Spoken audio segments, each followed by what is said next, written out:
Its evil-looking face is ringed with human hair, and it seems to possess the power to instill fear in human beings. Because everybody hates it so much, you know? Sapevate che esiste una bambola che si dice essere posseduta? Non sto parlando di Annabelle, ma sto parlando di un'altra bambola che ha terrorizzato chiunque l'abbia incontrata. Si trova in Australia ed è considerata una delle 10 bambole più infestate al mondo. Ciao, io sono Rita e questo è Real Paracrime.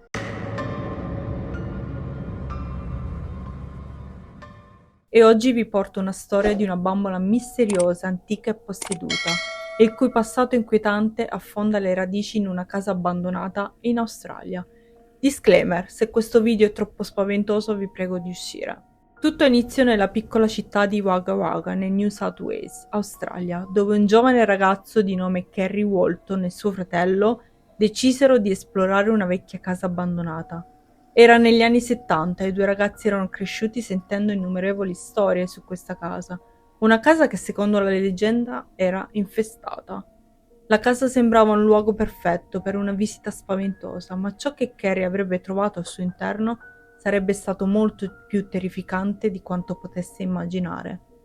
Sotto le assi del pavimento di quella casa abbandonata, Kerry fece una scoperta che cambiò per sempre la sua vita. Una bambola, ma non una bambola qualunque. A prima vista sembrava il cadavere di un bambino, ma guardando meglio si accorse che non si trattava di un corpo.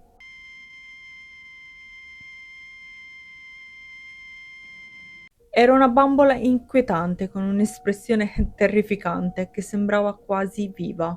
Non appena la trovò, Kerry sentì il bisogno irrefrenabile di salvarla, senza sapere che stava per portarsi a casa qualcosa di molto più pericoloso di quanto avesse mai potuto immaginare.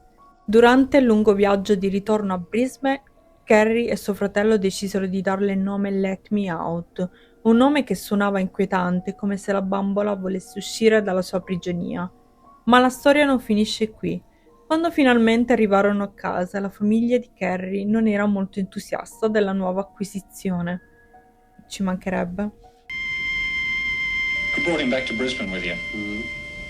Into the house. How did the family react?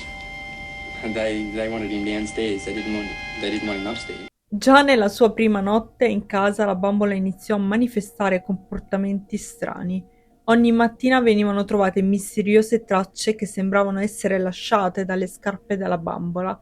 Le tracce apparivano in vari angoli della casa come se la bambola si fosse mossa da sola. Madonna, che paura! E non solo, chiunque si avvicinasse alla bambola sembrava sentirsi sopraffatto da una sensazione di malessere. Alcuni si sentivano svenire, altri provavano un'inspiegabile tristezza o paura. Persino gli animali di casa, in particolare i cani, reagivano in modo strano, cercando di morderla oppure scappavano via, spaventati. Not many people like him. Kerry's family weren't the only ones to sense something strange in the doll. Randolph, the family dog, attacked it on sight, and still does. Questi eventi inquietanti spinsero Kerry a cercare risposte. Fu allora che, esaminando alcuni chiodi sotto i piedi della bambola, gli esperti scoprirono qualcosa di sconvolgente. La bambola aveva circa 200 anni, una scoperta che li lasciò senza parole. L'aspetto gypsy della bambola fece pensare che fosse stata realizzata in Europa dell'Est, probabilmente in Romania, ma ciò che attirò davvero l'attenzione fu la testa della bambola, composta interamente da capelli veri, un dettaglio che non si era mai visto prima in altre bambole antiche. Nel tentativo di comprendere meglio la sua storia, la bambola fu portata da una sensitiva, e ciò che la sensitiva rivelò fu ancora più inquietante. La bambola, secondo lei, era posseduta dallo spirito di un bambino, che era annegato molto tempo prima. Infatti, in un certo senso, questa bambola era stata fatta a sua immagine e somiglianza. Someone's died. Making this because somebody's died. A lot of tears have gone into this, but a lot of anger, persecution. Someone has persecuted this person who did this doll. Hence, somebody's persecuted the person who made this doll. People are screaming, people are shouting at him, calling him names, calling him which, and because of that, the person he loved died in an accident or something, and he's made this. So there's a lot of hate in it. The hate against the people who killed his person he loved. Carrie comunque ammise che non sarebbe mai riuscito a separarsi fisicamente dalla bambola, nonostante gli venisse offerta la possibilità di venderla, e lui non riuscì mai a liberarsene. Infatti la bambola divenne una parte fondamentale della sua vita e oggi è ancora un membro della sua famiglia. Non so come faccia, però vabbè, pazienza. La tragica storia di Let Me Out è quella di una bambola che, nonostante il suo aspetto inquietante, sembra essere posseduta dall'anima di un bambino che non ha mai ricevuto pace.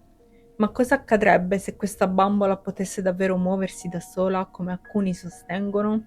E soprattutto, cosa fareste voi se vi trovaste davanti una bambola come questa? Io, opinione mia personale, la brucerei, ti dico la verità. Però vabbè, ognuno la prende a modo proprio, ecco, tutto qua. Questa è la storia di Let Me Out, questa bambola molto bella, e continua ad essere una delle storie più misteriose e spaventose del paranormale australiano. Fatemi sapere cosa ne pensate giù nei commenti, se conoscevate già questa storia, e se vi piacciono le bambole fatemelo sapere, ecco, e ci vediamo presto per un'altra storia misteriosa, e io vi ringrazio per avermi accompagnato anche in questo video. Ciao! Very off-putting, isn't it? The doll that they've simply called Let Me Out. It disturbed Keisha a lot there, and I found it extremely disturbing if I found anything like that under the floorboards of my house. Well, maybe you've got a story like it. Give us a ring if you like. And meanwhile, we'll take a break and then a story with a somewhat happier ending.